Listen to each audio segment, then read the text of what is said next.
Imagine a microscopic-sized ladder contained in the part of our brain that will label our subconscious.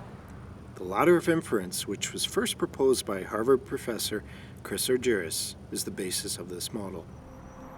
Every time we interact with someone, that experience enters the ladder at the bottom.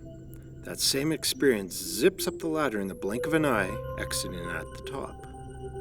This process happens thousands of times a day without us knowing it. Let's focus on what happens on each rung of the ladder. On the first rung, we have the raw data and observations of our experience. This is very similar to what someone watching a video recording of our experience would see. Moving up to the second rung, we filter in specific information and details from our experience.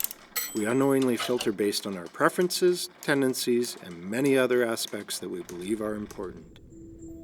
On to the third rung, we assign meaning to the information we have filtered through. This is where we start to interpret what our information is telling us. On the fourth rung, a very crucial thing happens. We develop assumptions based on the meaning we created on the previous rung, and we start to blur the distinction between what is fact and what is story. On the fifth rung, we develop conclusions based on our assumptions. This is also where our emotional reactions are created. On the sixth rung, we adjust our beliefs about the world around us, including the person or people involved in our experience of the moment. On the seventh and final rung, we take action based on our adjusted beliefs. Still with me? Great! Let's take a real-life example and run it up the ladder to see how this all works. Have you ever been cut off in a parking lot, signal light on, as you steer toward your coveted spot only to slam on your brakes at the last minute as someone pulls in front of you and steals your spot away? Imagine that experience and notice all of the data and observations landing on the first rung of your ladder. Now let's watch what we pay attention to on the second rung. Who cares that it's sunny out and the birds are chirping? The 50% off sign outside of your favorite store is meaningless. You filter in the sensation of your grip tightening on the wheel, you feel your blood pressure rise, you hear the squeal of your brakes, and you notice the expression on the face of the other driver as he pulls in front of you and quickly looks away. Time for our third rung.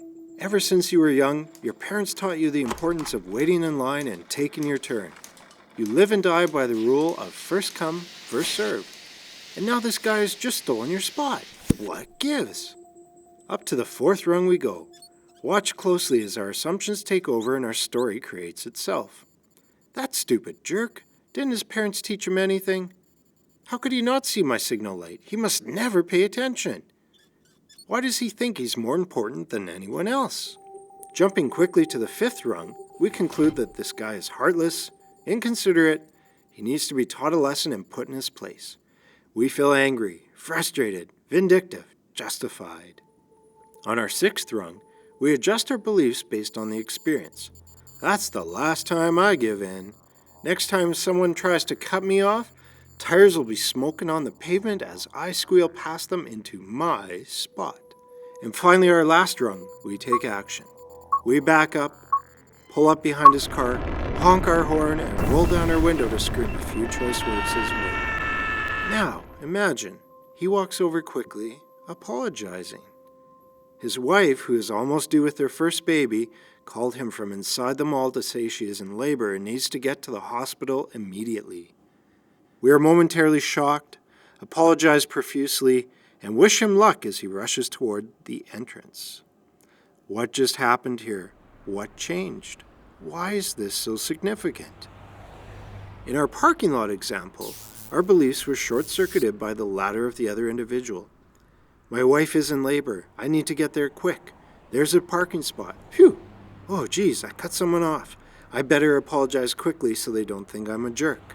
But what if we were able to short-circuit our ladders ourselves? Proactively, by choice.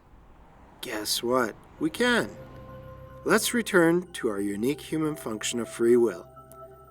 Next time you notice yourself reacting to your experience, pay focused attention to your ladder.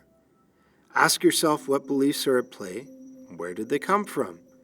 What data and observations did you filter in as a result of your beliefs? And why? Are your assumptions valid and supported by facts?